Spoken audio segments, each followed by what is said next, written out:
동학 농민운동은 이 세 사건과 함께 동시다발적으로 일어나는데, 동시다발적으로. 이 중에 이제 제일 먼저 동학 농민운동이 일어나죠. 이 이후에 연쇄적으로 일어난 게 갑오개혁, 청일전쟁인데, 갑오개혁은 이미 우리가 지난 시간에 봤어요. 기억나죠? 하나 갑오개혁 해치웠어. 1차 개혁, 2차 개혁, 3차 개혁 다 기억나죠? 그리고 동학 농민운동으로 들어갑니다. 동학 농민운동. 역시 동학 농민운동도 하나의 팩트이기 때문에 팩트를 다루는 우리끼리 기술 있잖아. 이제 맨 처음에 뭐 해야 돼? 백그라운드, 배경, 원인. 그 다음 뭐예요? 동학 농민운동이 전개돼가는 전개 과정. 이게 주요 팩트라고 그랬죠? 그리고 그 결과, 영향, 성격, 의미 이런 것들을 정리해 놓으면 하나의 팩트가 완성이 됩니다. 됐어요? 그런 원칙에 의해서 지금부터 동학 농민운동의 원인부터 보자. 다른 말로 뭐라고 이거? 배경도 보자. 백그라운드. 됐죠? 자, 우리 교재 정리가 잘 돼 있어요, 여러분. 그런데 먼저 선생님 설명을 듣고 교재로 같이 가자고. 그러니까 집중해. 교재에 있으니까 뭐 이렇게 생각해버리면 안 돼요. 말귀를 알아들어야 돼. 아, 스토리가 이렇게 전개되구나. 라고 머릿속에 기억이 돼 있고 그 기억을 바탕으로 책을 봐야 뭔 말인지 알겠어. 이렇게 자기 머릿속에 오래 갑니다. 그래서 배경은 첫째. 먼저 이 민씨정부가 근대화를 추진한다고 근대화 추진 과정에서 비용이 많이 들잖아, 비용. 이 비용을 누구한테 전가시켰어요? 농민에 대한 세금으로 전가시켰어요. 그러니 농민 불만이 커져 안 커져? 왕창 커지겠죠? 그래 안 그래? 뭐 병원을 새로 만드네, 방문국을 만드네, 기기창을 만드네 하면서 말이야 근대적인 시설을 만들거나 근대적인 것들을 세울 때마다 돈이 많이 들어가는데 그 돈을 결국 누구한테 뜯어? 애꿎은 농민한테 세금으로 뜯어갔단 말이에요. 그러니까 농민이 화가 정말 많이 나고 있었다. 알겠죠? 그래서 농민 불만이 크게 고조되고 있었다. 또 하나는 뭐냐? 또 하나는 자, 우리가 이것 때문에 지난 시간에 갑신정변 이후의 결과에서 얘기했어요. 그래 안 그래? 갑신정변 이후에 일본 놈들은 조선에 대해서 정치 침략, 군사 침략에서 누구한테 밀렸다고? 누구한테 밀렸어, 일본이? 청한테 일방적으로 밀렸죠. 그래서 일본은 갑신정변 이후에 일본은 조선에 대한 침략을 정치 침략 대신에 무슨 침략으로? 경제 침략으로 전환했다 이거야. 그래 안 그래? 자, 일본이 경제 침략에 주력했는데 그 경제 침략이란 구체적으로 뭐냐? 우리 조선을 무엇으로? 상품 시장으로 삼기 위한 상품 시장화라고 해요. 말로 해봐 뭐라고?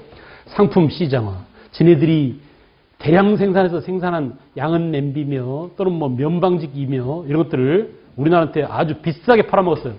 특히 면방직 같은 경우는 일본에 생산이 안 돼. 영국산 면제품을 사다가 조선한테 아주 비싸게 되팔아먹었어요.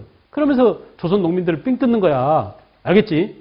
또 하나는 뭡니까? 또 하나는 조선에서 생산된 쌀이나 쌀뿐이 아니에요. 콩이라든지 쇠 가죽, 소가죽 있잖아요. 이것들 마구마구 가져갑니다. 그래서 원료 공급지로 삼기 위한 일본 공업 발전을 위해서 조선에서 원료를 강탈해가기 위한 이렇게 경제 침략에 주력하게 되자 농민의 피해가 어마어마하게 커졌다. 이것이 빵 터져서 뭐예요? 반정부, 이걸 반봉건적, 알겠어요? 또는 일본에 대해서는 뭐야? 반외세적, 또는 다른 말로 뭐라고? 일본도 제국주의니까 제국주의적 이런 운동으로 빵 터지게 됐다 이거야. 오케이? 이해하겠어? 그러니까 인과관계를 따져보면 어때? 외울 필요가 있나 없나? 아, 그것 때문에 일어났으니 당연히 일본 놈들을 싫어하겠구나. 민씨정부가 돈을 많이 뜯어가니까 농민들은 민씨정부에 대해서 원망이 많겠구나. 이해할 수 있겠죠? 됐습니까? 그리고 세 번째, 동학 농민운동이 일어나게 된 세 번째는 뭐냐? 봐봐 얘들아. 이 동학 농민운동이라는 팩트 이름을 보면 농민들이 일으킨 운동이지만 또 하나는 뭐예요? 동학이라는 종교와 관련되어 있다는 사실을 이해할 수 있죠. 그래 안 그래? 그래서 세 번째 백그라운드는 동학이다. 동학이 널리 퍼져가고 있었다. 알겠어요? 동학이 크게 확산돼 가고 있었습니다. 여러분 이 과정을 잠깐 좀 볼까요? 원래 이제 동학은 전래된 것은 언제냐? 동학이 전래된 게 아니라 동학은 우리가 만들어낸 거죠. 동학이 창시된 게 언제냐? 창시된 것은 1860년이에요. 외워야 돼. 알겠죠? 동학이라는 종교가 만들어진 게 언제라고? 1860년이요. 1860년에 베이징이 함락되고 이 베이징 조약이 체결되면서 러시아가 연해주를 차지한 해가 베이징 조약이에요. 알겠어요? 1860년. 그 해 우리도 이제 동학이 창시됐는데 이 동학을 창시한 사람이 누구냐면 경주 지방의 몰락 양반을 뭐라 그러지? 다른 말로? 몰락 양반을 뭐라 그러지? 그래요. 잔반이라고 그래요. 말로 해보자. 뭐라고? 잔반. 알겠어요? 몰락 양반인 잔반인 최재우라는 사람이 동학을 창시했습니다. 다시 동학의 창시자는 누구다? 경주의 몰락 양반 최재우가 창시했다. 그죠? 그런데 이 최재우는 백성들을 현혹해 세상을 현혹해 이걸 혹세라고 그래. 그리고 백성들을 이게 백성이죠. 백성민이 백성들을 무당의 마음으로 빠지게 만들어 이걸 혹세의 무민이라고 합니다. 말로 해보자. 뭐라고? 혹세의 무민. 이 혹세의 무민의 죄를 물어서 처형당해. 처형. 최재우가. 그러니까 이제 어때요? 동학을 창시한 교주가 처형당했으니까 동학을 제대로 믿을 수 있어 없어? 몰래 민간에서 숨어서 민단 말이야. 그런데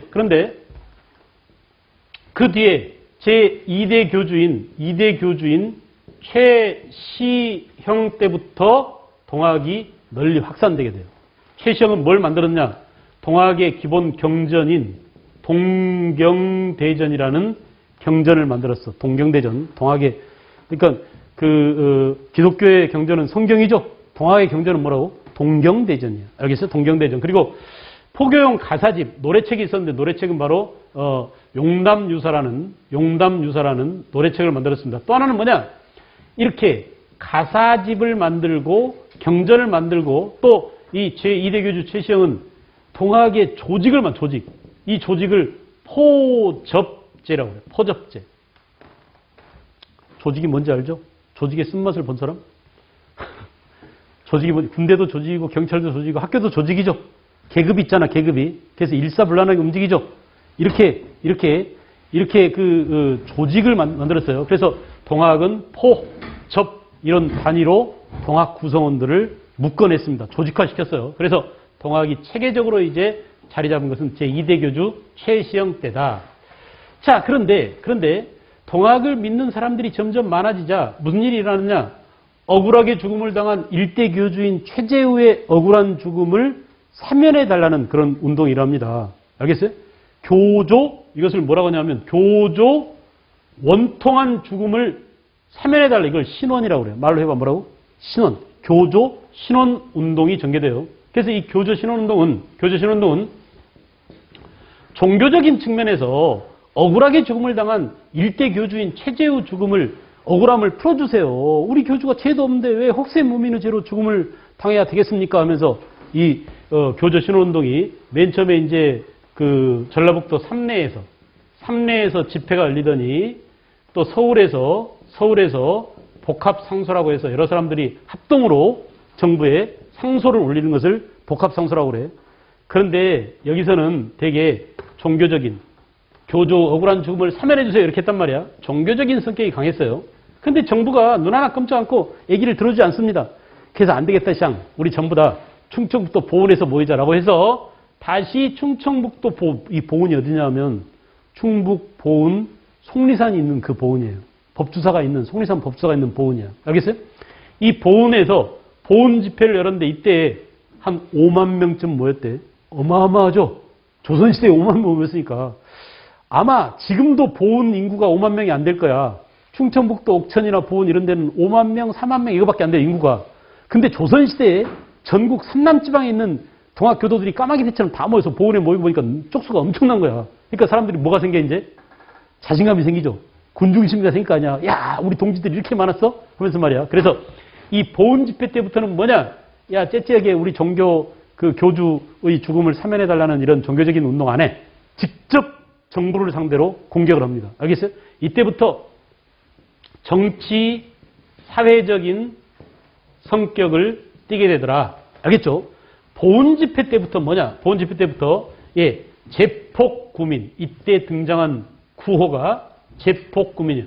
폭력적인 정부를 제거하고 백성을 구제하자 이런 뜻이야.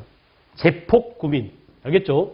또 하나는 뭐냐면 외놈들을 배척하고 척외 의를 널리 구가하자. 창의 척외 양창의 그러니까 외놈들뿐만 아니라 양놈들까지 외놈들과 양놈들을 배척하고 의를 널리 구가하자라는 의미에서 척외 양창의라는 이런 구호를 씁니다. 척외 양창의. 그러니까 여러분들이 뜻을 새겨보면 금방 아시죠.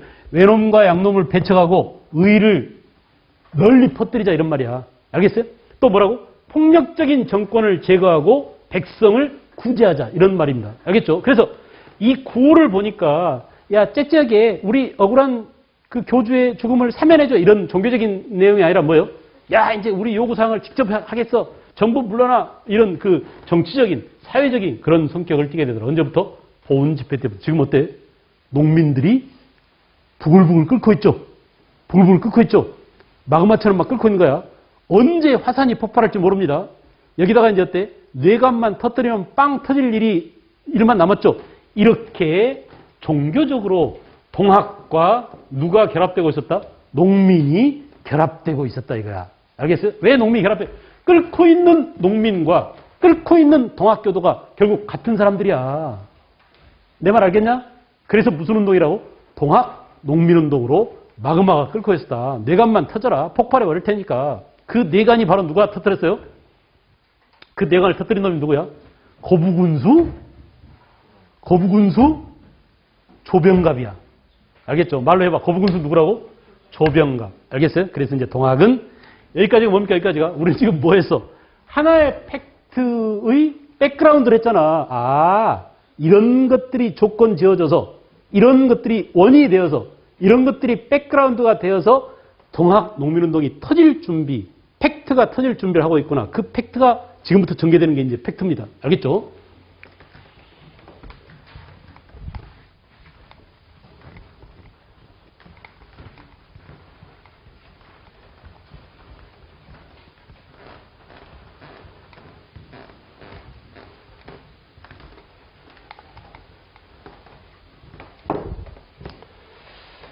자, 그 다음에 이제 전개 과정을 본다. 이게 사건 자체다. 오케이? 사건 자체입니다. 동학농민운동은 아주 방대한 사건이기 때문에 사건들이 여러 개로 쪼개져 있어요. 여러 개로 쪼개진 사건들을 순서대로 나열해서 알아둬야 돼. 알겠죠? 시간이라는 이 선 아래, 시간이라는 선에 마치 빨랫줄에 빨래가 하나씩 널려 있듯이 순서대로 이렇게 시간이라는 선 위에 차곡차곡 사건들을 잡아 나가는 게 중요합니다. 그래서 이건 뭐냐? 단계별로 1단계. 아까 가보교육도 굉장히 큰 거잖아요. 그러니까 1차 개혁, 2차 개혁, 3차 개혁 이렇게 나눴듯이 동학 농민운동이라는 이 사건도 엄청나게 큰 사건이니까 그 사건을 어떻게 단계적으로 쪼개서 1단계 때 중요한 거, 2단계 때 중요한 거, 3단계 때, 4단계 때 중요한 거 이렇게 나눠서 알아두는 게 중요하다 이거야. 이해하겠어요? 그래서 정리를 복잡한 것일수록 쪼개서 정리하고 나중에 합치고 다시 쪼개서 보고 합쳐서 생각하고 이렇게 해야 공부가 돼.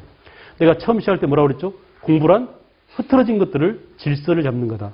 알겠죠? 차곡차곡 머릿속에 질서를 잘 잡아서 정리해 두시기 바랍니다. 그걸 하기 위해서 지금 하고 있는 거야. 자, 이렇게 동학농민운동은 1기, 2기, 3기 이렇게 4개의 단계로 나눌 수 있어요. 1기, 2기, 3기, 4기. 1기는 뭐냐? 1기는 고부에서 아까 얘기한 누구 때문에? 조병갑 때문에 고부에서 뭐가 일어났어요? 밀란이 일어났어요. 여러분 봐봐. 이름이 동학농민운동인데 여기는 뭐야? 옛날 홍경래가 일으킨 그거랑 비슷하게 밀란이야. 밀란은 늘 선거에서 실패했어요? 실패했어요. 광군이 온다니 하면 다 도망가 버렸어요. 그래서 동학농민운동도 초창기에는 옛날에 1860년대에 일어났던 밀란과 다를 바가 없었다. 그러니까 성난 농민들이 삼정문란 때문에 시달려가지고 나쁜 탕관오리 물러나라 하다가 광군이 쫓아온다니 하면 다 흩어져가지고 그냥 체포당하고 가서 고문당하고 하는 것처럼 이렇게 실패할 확률이 높았습니다. 그죠? 그런데 고분밀란기죠. 고분밀란기. 고분밀란기는 여러분 봐보세요. 이 사건을 봐봐. 고분밀란은 지금의 어딥니까? 전라북도 정읍이 고부입니다. 고부. 알았어? 지금 전라북도 정읍이 고부예요. 고부에서 누구예요? 고부군수 누가? 조병갑이가 이 조병자 들어가는 사람이 되게 많아. 알겠죠? 조병식, 조병갑, 조만식 막 이런 사람들이 나오니까 헷갈리지 않도록 분리수거를 잘해야 돼. 고부군수 누구라고? 입에 올려야 돼. 입술이 기억하게 하세요. 알겠어요? 머리는 잘 잊어먹으니까 고부군수, 조병갑 이렇게 딱딱딱 나오게 그냥 부드럽게 흘러나오게 자연스럽게 나오게 기억하세요. 고부군수, 조병갑이가 아주 나쁜 놈이었죠. 그래서 고부에 뭐가 있었어요? 정읍에 당시 제방이 있었잖아. 제방 저수지. 저수지가 있어가지고 농민들이 농사 지을 때 그 저수지 물을 쓰면 되는데 그 저수지 말고 또 저수지를 또 만들어가지고 지 돈으로. 그래서 농민들 들어 이 저수지 물 말고 이거 쓰래. 그 다음에서 뭘 받아요? 그 다음에는 물 사용료를 받는 거야. 이 나쁜 새끼가. 그러니까 싫어요. 우리는 그냥 이 물 만석보에 있는 이 물 그냥 쓸 거예요. 라고 농민들이 반발하잖아. 그러니까 잡아다가 이제 그 죄를 묻고 이때 잡아다가 잡혀가서 죄를 묻게 된 사람이 바로 전봉준의 아버지예요. 그래서 이 아버지가 끌려갔으니 얼마나 화가 납니까? 그래서 전봉준이 그 당시에 1000명쯤 농민을 거느리고 가서 밀란을 일으켰어. 고분밀란. 그래가지고 고분밀란이 났는데 이 고분밀란기 때 중앙에서 이제 얘기를 들었겠죠. 야, 고부에서 농민들이 또 밀란이 일어났대. 야, 가봐라 해가지고 당시 이제 정부에서 누구를 보냈냐면 안핵사라는 사람을 보내. 이 이름이 나오면 고분밀란기야. 내 말 알겠어요? 안핵사라는 사람을 보냈는데 안핵사 이건 지방에서 무슨 일이 있으면 서울에서 그 어려운 일, 지방에서 발생한 사건을 해결하기 위해서 지방에 파견한 그 관리를 안핵사라고 그래. 근데 이 안핵사로 왔던 놈 이름이 누구냐면 이용태입니다. 알겠죠? 당시 중앙정부가 안핵사 이용태를 파견했어요. 야, 너 가서 조사해봐. 뭔 일이 났는데 이렇게 시끄럽냐? 안핵사가 내려가지고 이제 뭘 했냐면, 당시 그 사건을 조사한다고 해가지고 고부군수 조병갑이를 오히려 풀어줘버리고, 그리고는, 당시 밀란을 켰던 밀란 주모자들을 벌을 줬어요. 그러니까 이 안핵사 이용태가 잘못 처신한 바람에 결국은 그냥 밀란으로 끝날 수 있었던 이 사건이 결국은 빵 터진 게 바로 뭐야? 동학농민운동 터져버린 거야. 무슨 말 알겠죠? 저지른 놈은 조병갑이고 사건 처리를 잘못한 놈은 이용태예요. 그래가지고 이제 결국 뭐냐? 안 되겠다 시장. 우리 죄 없는 농민들을 처벌하고 결국 농민들 뜯어먹은 탕관우리 조병갑을 풀어주다니 안 되겠어. 우리 진짜 일어나자 해가지고 진짜 이제 동학농민 봉기가 일어난 게 2기입니다. 2기. 그래서 2기를 1차 봉기라고 해. 헷갈리겠냐 안 헷갈리겠냐? 헷갈리겠죠. 1단계는 밀란기였고 2단계가 진짜 혁명적인 봉기였다. 동학농민운동, 동학혁명 그러잖아요. 이렇게 2단계 때 동학농민운동이 본격적으로 전개됐어요. 자, 이때는 주로 이제 전봉준이가 그 당시에 백산에서 백산 봉기를 일으켰고 2차 봉기 때는 뭐냐? 황룡촌, 그 다음에 황토연. 이 지명을 좀 알아두세요. 황토연 전투에서 승리하고 동학군이 승리한 거야. 전봉준 군대가 승리한 거예요. 그런 다음에 뭐 했냐면 전주를 차지했어요. 전주성을 점령했어요. 2차 봉기 때. 그래서 전주성을 점령하자 정부가 깜짝 놀랍니다. 뭐야? 호남에서 제일 큰 성이 전주성하고 나주성이죠. 전주성하고 나주성을 합쳐서 뭐라 그래? 전라도라고 하잖아. 전라북도에 전주, 전라남도에 나주가 있어가지고 이 두 개를 합쳐서 조선시대에 전라도라고 했다니까. 고려시대부터. 알겠어요? 근데 그 전주성이 동학 폭도들의 손에 넘어갔대, 이제 그 당시. 그래가지고 깜짝 놀랍니다. 그래서 정부가, 허겁지겁 이제 민시정부가, 당시 민시정부가 여기에 뭘 파견했어요? 사람들을 파견했어요. 가서 타협을 해라, 협상을 해라. 그래가지고 전주성 점령 이후에 드디어 전봉준과 정부군이 협상을 했습니다. 그 협상에 서명한 문서가 바로 뭐냐? 너네들은 나쁜 정치, 패정을 개혁하면 우리 농민들은 무기를 내리고 돌아가겠다라고 약속을 했어요. 알겠어요? 그래서 패정개혁 12개 조에 타협을 했습니다. 타협. 당시 민비 정부는 꼼수를 부린 거야. 한편으로 동학농민하고, 야, 우리 약속하자. 우리 서명해. 우리 협상하자. 해가지고 협상했단 말이야. 그 뒤로는 누구를 불렀어? 이모군란 때 나를 도와준, 민비를 도와준 누구야? 청나라. 가비전면 때 민비를 도와준 청나라. 요번에 또 도와달라고 청한테 군사를 요청했어. 근데 여러분 생각해봐. 청나라 군대가 우리나라에 들어오면 어느 군대가 자동적으로 개입하게 돼 있어? 일본 군대. 무슨 조약에 따라서? 텐조약에 따라서. 그래가지고 말이야. 민비가 청나라 군대를 불러들이는 바람에 화를 자초했어요. 그러니까 전봉준이는 야 우리가 지금 승기를 잡았어. 황령천에서 이기고 황천에서 이기고 전주성을 점령하고 호남에 있는 이 막강한 농민군을 끌고 그냥 서울까지 진격할까 말까 하고 있는데 뭐야? 청나라 군대가 아산만으로 왔어? 일본 군대도 내일 모레 들어온대? 라고 해서 이 타협한 게 1894년 5월 8일이에요.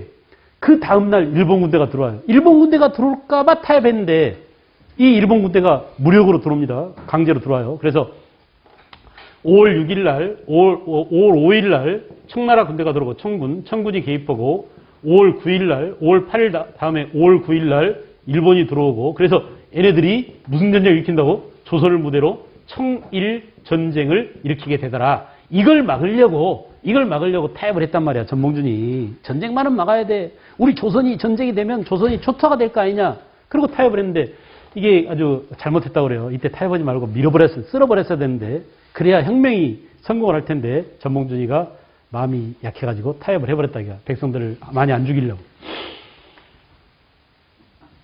그리고 이제 뭐 했냐 하면 알았어. 그러면 좋다.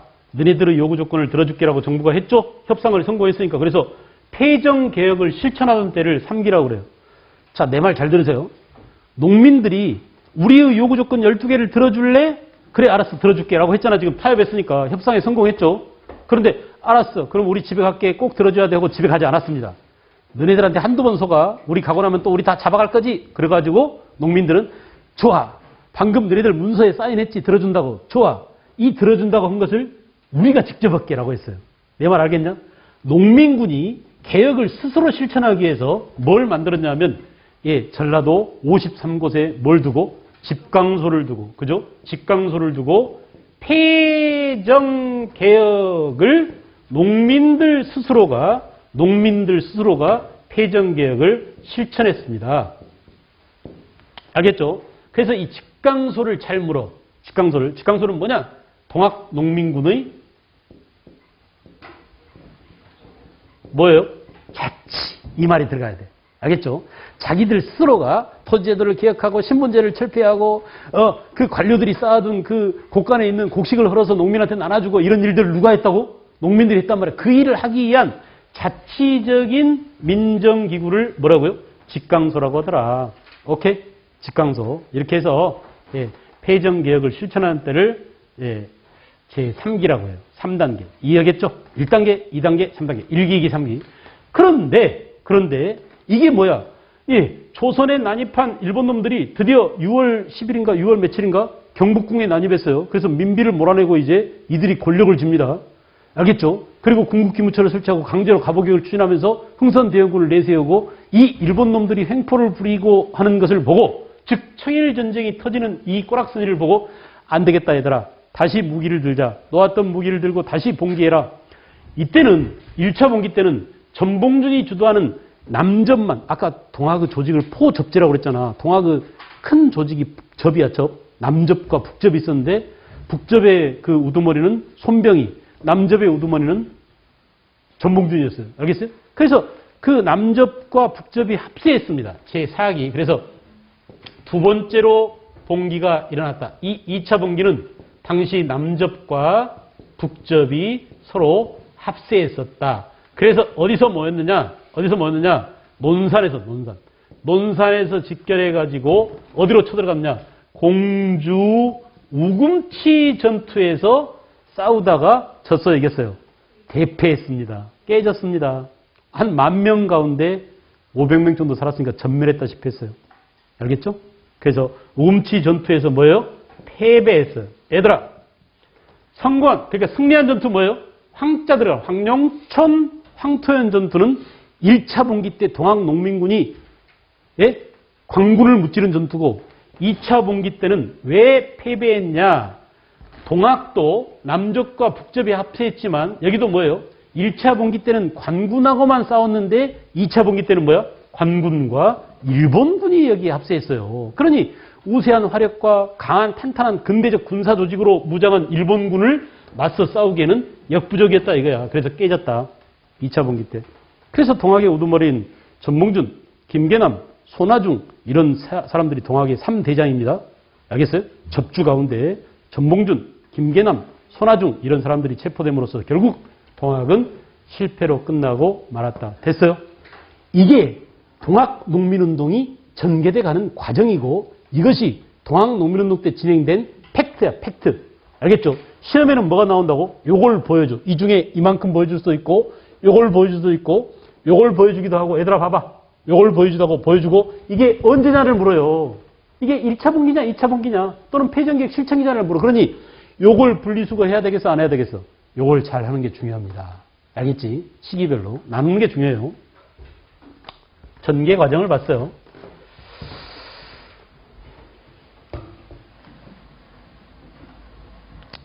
거기 이제 그 30페이지 보면은 농민층의 동요, 지배층의 수탈, 일본의 경제적 침투, 농촌 경제 파탄 전부 다 이해할 수 있겠죠?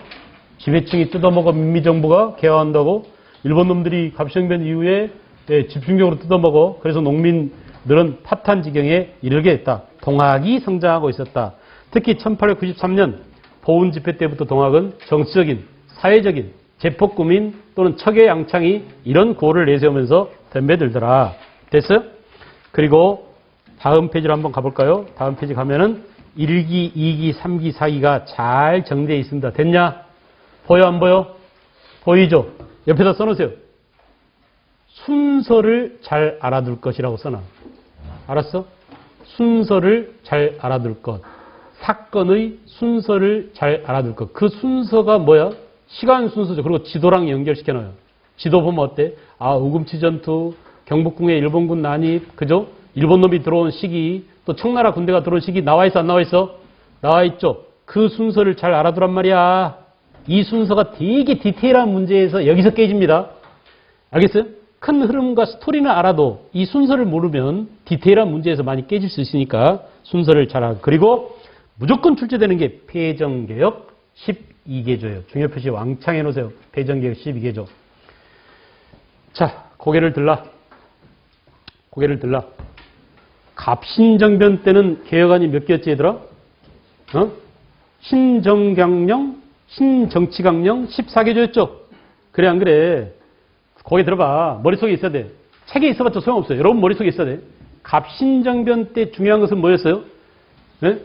청나라에 잡혀간 흥선대원군을 돌아오게 하라. 신분제를 폐지하라. 또 뭐? 경찰제를 시행하자. 또 뭐? 재정을 호조로 단일하자. 기억나냐? 이게 기억나야 돼. 이게 갑신정변 때 개혁안입니다. 그 다음에 줘봐가세요. 그 다음에 갑오개혁 때 개혁은 뭐가 있었죠? 갑오개혁 때 개혁은 동학농민운동 이후에 갑오개혁이 전개되는 거야. 그러니까 지금 동학농민운동이 갑오개혁보다 먼저 있었던 겁니다. 이거 보세요. 이것보다 이게 먼저야. 아까 우리는 개혁 순수한 갑오개혁을 해버렸지만 알았어요? 그래서 갑신정변 때의 신분제 폐지 주장이 동학농민운동 때 다시 되풀이 됩니다. 지금 어디에서? 폐정개혁 12개조. 내 말 알겠어? 다시 갑신정변 때 김옥균이가 주장했던 신분제 폐지가 알겠어요? 동학농민운동 때 누구에 의해서? 전봉준에 의해서 다시 주장되는 거야. 보자. 첫째, 동학도는 정부와 원한을 싣고 서정에 협력할 것. 동그라미 하세요. 서정에 협력 동그라미. 왜 이런 표현이 있어요? 왜 이런 표현이 있어요? 정부와 뭐 했다고 그랬냐 아까? 타협했다고 그랬지? 그러니까 정부가 하는 일에 협력해라 이런 얘기야. 싸우지 말고 이제 싸우지 말자 이런 얘기예요. 알겠어요? 거기다 써놓으세요. 정부와 화해 또는 정부와 타협. 그 내용이 여기에 반영되어 있다. 두 번째, 2, 3, 4, 5, 6, 7, 8 전부 다 반봉건적 성격의 내용입니다. 봉건 제도를 타파하자는 그런 주장이 구체적으로는 낱낱이 나와 있어요. 2번부터 볼까요? 2번, 탄간오리는 그 재상을 조사하여 엄직한다. 탄간오리 동그라미. 농민의 가장 큰 적은 누구였어요? 네? 조병각 같은 탄간오리죠. 두 번째, 횡포한 부호 동그라미. 부호 동그라미. 그냥 부자들 다 시장 다 죽여버려 이런 게 아니야. 부자 가운데 어때? 나쁜 놈들 부자. 횡포한 부자입니다. 또 세 번째 봐봐. 불량한 유린과 양반의 무리를 징벌한다. 농민들이 적으로 삼고 있는 게 누구예요? 탄간오리. 그 다음 또 누구? 나쁜 부자. 또 누구야? 나쁜, 불량한 유림과 양반이에요. 알겠죠? 양반 유림 놈들이 농민을 얼마나 뜯어먹었습니까? 그러니까 전부 다 뭐냐? 봉건 지배층에 대해서 알겠어요? 이렇게 부패한 봉건 지배 세력을 타도하자. 오른쪽에 나와 있죠. 그 다음 5, 6, 7, 8은 전부 다 뭐예요? 봉건적 신분 질서를 타파. 5. 노비문서를 소각한다. 7종 천인에 대한 차별 대우를 개선하고 백정들이 쓰는 평량갓을 없애. 평량갓이 뭐냐면 양반들은 이런 갓 쓰잖아. 여러분 봐봐. 양반들 이런 거 쓰죠? 이런 거? 그래 안 그래? 이렇게 줄 달린 거 있잖아. 이렇게.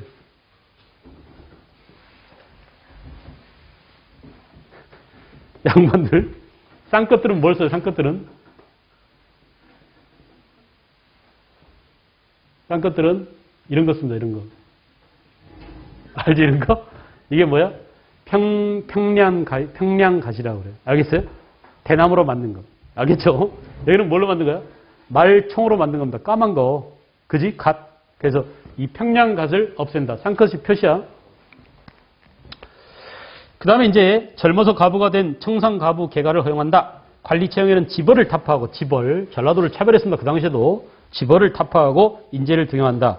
이렇게 반봉건적인 내용들이 쫙 많아요. 신분제를 폐지하자는 주장이죠. 5, 6, 7, 8 전부 다. 여러분 5, 6, 7, 8을 보여주고 이와 같은 주장은 그 이전에 어디에 주장된 거다? 갑신정변 때 주장된 것이 동학농민운동 때 다시 되풀이되어서 주장된 거다. 알겠죠? 그 다음에 무명잡세를 일체 폐지한다. 공사체를 물론하고 기왕의 것을 무효로 한다. 농민들이 빚을 많이 얻었었는데 이걸 전부 다 무효로 해버리자 이거야. 빚을 탕감해주자 이런 얘기입니다. 토지는 평균하여 분작한다. 분작이에요. 한자가 분작이야. 토지는 평균하여 뭐라고? 나누어 준다 이런 얘기입니다. 다시 토지는 평균하여 뭐라고? 분작한다. 무지하게 중요해요. 알겠어요? 토지는 평균하여 농민한테 나눠준다라는 이 조항이 있으면 무조건 뭐다? 동학농민운동 때의 주장이다. 경찰제를 시행하자라는 주장이 있으면 무조건 뭐다? 갑신정변 때의 주장이다. 구분할 수 있어요. 구분할 수 있어야 돼. 토지는 농민에게 평균하여 분작한다. 그리고 10번만 반외세적인 내용이죠. 자, 중요한 것 다시 하나만 더 강조하겠습니다. 이거 보세요. 이거 보세요. 이거 보세요. 지금 우리가 여기서 보다시피 1차 봉기는 주로 뭐야? 1차 봉기는 주로 지배층에 대한 저항, 반봉건적 성격이 굉장히 강해요. 이런 거죠. 이런 거. 알겠죠? 그런데 2차 봉기는 외놈들이 참여해서 그리고 이거 봐. 청일전쟁에 대한 반발로 지금 2차 봉기가 일어났잖아. 그러니까 2차 봉기는 뭐예요? 반외세적인 성격이 강하다 이거야. 반외세 성격. 이런 점들이 강합니다. 알겠어요? 그러므로 잘 물어요. 그동안 제일 많이 동학농민운동 가운데 시험에 제일 많이 나온 것은 동학농민운동 성격이 뭐냐 이렇게 라고 물으면 뭐라고? 반봉건적 성격과 반외세적 성격이다. 이거. 또 물을 때 1차 봉기는 뭐라고? 반봉건적 성격이 강했고 2차 봉기는 뭐야? 반외세적 성격이 강했다. 나눌 줄 알아야 돼. 합칠 줄 알아야 돼. 알겠죠? 그러므로 동학농민운동의 성격이 뭐라고요? 지배층에 대한 저항, 반봉건적, 외세에 대한 저항 뭐라고? 반제국주의적, 반침략적, 반외세적. 어느 표현도 좋습니다. 표현이 달라지더라도 본질이 똑같으면 상관없잖아. 그래 안 그래? 본질을 이해하면 말 표현이 달라지더라도 여러분들이 문제를 풀어낼 수 있어요. 됐죠? 특히 오른쪽 지도 내용을 잘 알아두세요. 오른쪽으로 갑니다. 32쪽으로 왔어요. 동학농민운동 성격. 방금 강조한 내용이야. 방금 강조한 내용. 그래서 성격은 농민봉기가 조직적인 농민운동으로 가더라. 하나는 뭐라고요? 반봉건적. 동그라미 하세요. 의의에다 동그라미. 반봉건적 운동이다. 또 뭐야? 반침략, 반외세적 운동이다. 여러분 거기다 첨가해봐. 반봉건은 몇 차 봉기? 1차 봉기. 반외세, 반침략은 몇 차 봉기? 2차 봉기 때 이런 성격이 주로 나타난다. 영향. 청일전쟁의 원인이 됩니다. 보세요. 동학농민운동은 대내적으로는 이것 때문에 이게 일어나. 알겠어요? 여기에 영향을 주고 동학농민운동은 청일전쟁에 영향을 줍니다. 그래 안 그래? 무슨 말인지 알겠죠? 동학농민운동 때문에 청일전쟁이 일어났잖아. 인과와 율에 의해서. 무슨 말인지 알겠어요?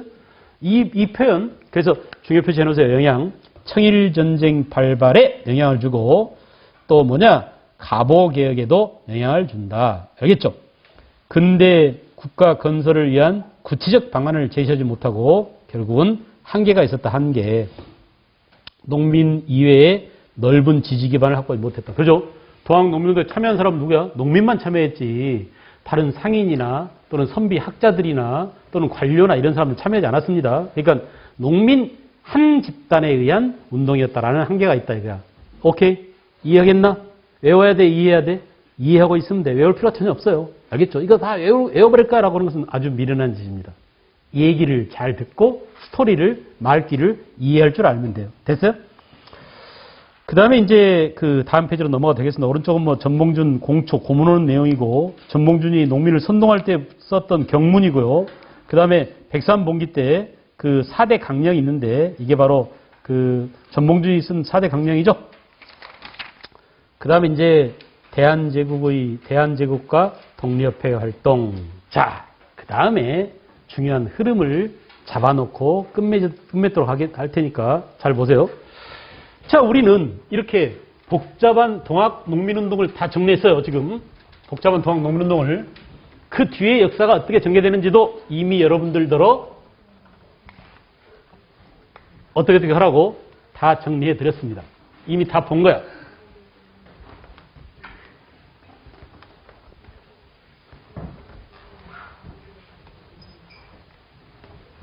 복습이니까 집중해서 보세요. 자, 이거 봐. 누가 이겼다고 그랬죠, 이거? 누가 이겼죠? 일본이 승리했다고 그랬죠? 1895년 일본이 승리했습니다. 그 조약이 뭐라고요? 했잖아. 그 조약이 뭐라고? 시모노세키 조약.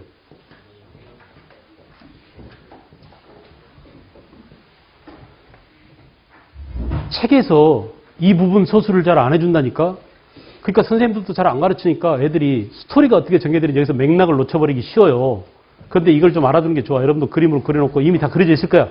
여러분이 갖고 있는 종이에 다 그려져 있을 거예요. 선생님이 이미 그려줬어요, 한번. 그러니까 그걸 상기해 보면서 다시 보세요. 일본이 승리해서 일본 승리를 종결지은 조약이 시모노세키 조약인데, 이 시모노세키 조약은 내용은 뭐냐? 일본이 청나라를 이기고 왕창 뺏었죠. 뭐뭐뭐 뺏었다고 그랬어요? 세 가지. 하나는 무슨 반도? 요동반도 먹고, 그죠?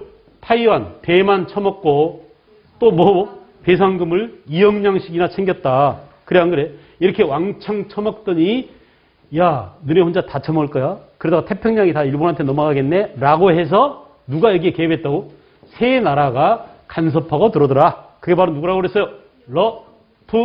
독이었다 이거야. 그래, 안 그래?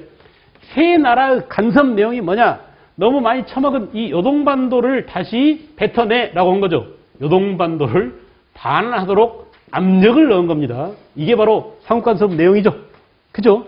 그래서 결국은 일본 입장에서는 러시아도 상대하기 버거운데 거기에 프랑스와 독일까지 붙어 있으니 일본이 꼼짝 못하잖아요. 그래서 일본은 먹었던 걸 다시 안 뱉을 수가 없었다. 그래서 뱉어놨다. 알겠어요? 이걸 가만히 보고 있던 민비는 누가 세다는 걸 느꼈어요? 러시아가 세긴 세구나. 그 베베르 공사 그 멋진 남자가 있는 러시아가 세구나라고는 러시아한테 굉장히 깊은 호감을 표시합니다. 자, 계속 지금까지 청나라가 조선에서 주도권을 쥐고 있었는데 이 주도권이 청일전쟁에서 일본이 승리함으로써 누구한테? 일본한테 주도권이 넘어가더니 다시 이것이 누구한테 넘어온 셈이야? 삼국간섭으로? 러시아가 조선에서 러시아가 주도권을 행사하게 됐죠. 그래, 안 그래? 러시아가 주도권을 행사하게 됐단 말이야. 자, 이렇게 되자 가장 화가 난 게 누구였다고? 일본이었다. 특히 누구한테? 민비한테. 전현이 우리를 배신해서 러시아한테 철삭 붙다니 하면서 말이야. 그 민비를 제거하기 위한 작전 명령이 뭐냐? 여우사냥이었어요. 알겠죠? 그 여우사냥의 결과 나타난 현상, 그 사건이 바로 뭐야? 을미사변이다 이거야. 전부 다 몇 년이에요? 1895년에 이렇게 한 해에 1895년에 이렇게 엄청난 일들이 벌어진 겁니다. 한 해 동안에. 격동의 시대를 살고 있었겠죠, 그 당시에. 그래, 안 그래? 명성황후가 시해됐어요. 명성황후를 시해했어요. 그리고 아까 또 무슨 짓을 저질렀나요? 가보개혁의 나머지 자녀 개혁. 나머지 개혁들 있잖아. 3차 개혁. 그래, 안 그래? 해봐. 머릿속에 다 있어야 돼. 자, 건양이라는 연호를 사용했고, 기억나세요? 또 태양력, 기억나? 종두법, 소학교, 전부 다 언제? 을미개혁 때 얘기입니다. 알겠어요? 이렇게 을미개혁을 단행했는데 이 을미개혁 가운데 민비 시해만큼 농민들을, 국민들을, 우리 백성들을 분노에 빠지게 만든 게 바로 뭐야? 머리를 잘라놔요. 여러분도 고등학교를 배정받았는데 여학생들은 귀 밑까지 머리를 짧게 자르고 남학생들은 빡빡머리로 짠다면 어때? 죽어버리고 싶겠죠. 그래 안 그래? 우리나라 사람들은 말이야 머리에 대한 집착이 엄청 강합니다. 그죠? 이건 우리 민족의 전통이에요. 알겠어요? 몽고 새끼들은 가운데 머리를 빡빡 밀고 가장자리 머리만 남겨도 아주 희한하게 하고 다녀. 기항후 이거 좀 보세요. 봐봐. 그러면 머리 모양들이 희한한 놈들이 많아. 이게 몽골이안 스타일입니다. 여진족은 반대야. 가장자리를 다 밀고 가운데만 남겨놔. 교황 모자처럼. 그래 안 그래? 따고 다녀 이렇게. 그죠? 이게 여진족입니다. 그리고 우리 선비족은 뭐냐? 산발하고 다녀 머리를. 여학생들처럼 이렇게 남자들 머리를 여기 다녀. 조선족은 뭐냐? 우리는 머리를 따서 가운데로 묶어가지고 상투를 꽂아. 어렸을 때는 머리를 길게 늘어뜨려 따가지고, 알았어? 그러다가 비로소 어른이 되면 성인식을 하고 난 다음에는 가운데로 꽂아, 상투를. 중국 애들은 좀 뒤로 꽂고 우리는 상투를 똑바로 꽂습니다. 이게 달라요, 상투 모양이. 알았어요? 그래가지고 머리를 되게 관리를 많이 해. 근데 이 머리를 자르라고? 차라리 이 새끼야 내 목을 자르라고. 머리카락을 자르려거든 내 목을 자르라고 반대합니다. 알았어요? 그런 정도는 말이야. 엄청난 단발령에 대한 반발이 엄청 심했다 이거야. 자, 이렇게 단발령과 명성황후 시에 대한 반발로 뭐가 일어났다? 의병이 일어나게 되었다. 대단하죠? 1895년. 자, 그러다가 이제 결국은 뭐냐? 다시 일본이 조선에서 정치를 주도하게 되자 고종임금이 1896년 어디로 도망갔다고? 애들 어디로 도망갔어? 아라사, 러시아 공사관으로 아관으로 파천했다고 그랬죠. 그래 안 그래? 다시 러시아가 주도하게 되었다. 주도권이 러시아한테 넘어갑니다. 그죠?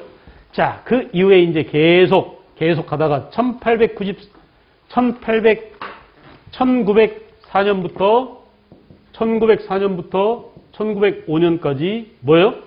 네, 러일 전쟁이 터지고 러일 전쟁. 그리고 1910년 우리는 완전히 러일 전쟁에서 일본이 승리한 이후 우리는 완전히 국권을 강탈당하더라. 알겠어요? 여기까지 다음 시간에 또 할 겁니다. 알겠죠? 다음 시간에 이제 나머지 부분들 일제시대 들어가기 이전하고 아마 일제시대 제1기까지 1910년대까지는 할 수 있을 것 같아요. 그래서 휴일이 끼어 있으니까 공부 좀 하세요. 지금까지 했던 거 좀 복습하세요. 다음 주부터는 내가 문제를 좀 나눠드리겠어요. 그래서 여러분들이 문제도 풀면서 준비를 할 수 있도록 하겠어요. 수고했습니다.